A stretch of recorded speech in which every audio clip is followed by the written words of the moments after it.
एक industrial concept है कापा, CAPA, corrective and preventive action.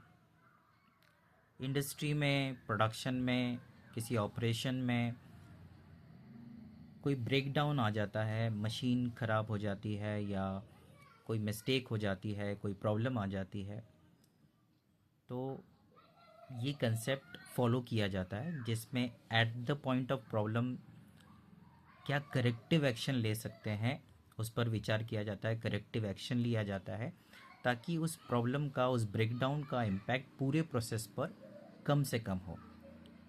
उस ब्रेकडाउन, उस प्रॉब्लम, उस मिस्टेक का इंटेंसिटी कैसे कम किया जा सके, उसके इफ़ेक्ट को कैसे नलीफाई किया जा सके ताकि पूरे प्रोसेस पर, पूरी प्रोडक्टिविटी पर उसका प्रभाव कम से कम हो। फिर preventive action, same mistake, same गलती, सेम ब्रेकडाउन दोबारा ना हो, इसके लिए थोड़ा समय लेकर एनालाइज करके कुछ प्रोसेस में बदलाव किए जाते हैं या कुछ प्रिवेंटिव एक्शंस लिए जाते हैं। डिसाइड किया जाता है कि आगे से ये प्रॉब्लम ना हो, उसके लिए ये करेंगे। है तो ये इंडस्ट्रियल कंसेप्ट लेकिन बहुत यूज़फुल है हमारे डे टू डे लाइफ के लिए, जहाँ हमसे भी मिस्टेक्स होती हैं, प्रॉब्लम्स आती हैं, चैलेंजेस आते हैं। तो हमारा focus generally, common human tendency है कि हमारा फोकस प्रॉब्लम की तरफ ज़्यादा हो जाता है कि ये प्रॉब्लम हमारे साथ ही क्यों हुई, फिर ये प्रॉब्लम कैसे हो गई, तमाम चीज़ें।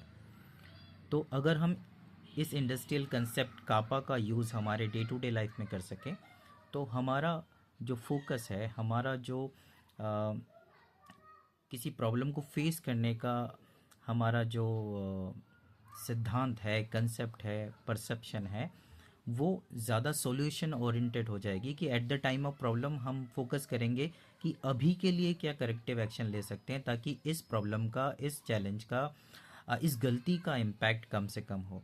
और फिर एनालाइज करके तय कर सकते हैं कि आगे जीवन में ऐसी गलती हमसे दोबारा नहीं हो, उसके लिए क्या प्रिवेंटिव एक्शन, क्या चेक पॉइंट्स हम फ्यूचर के लिए रख सकते हैं। So it could be a very effective life skill, kappa.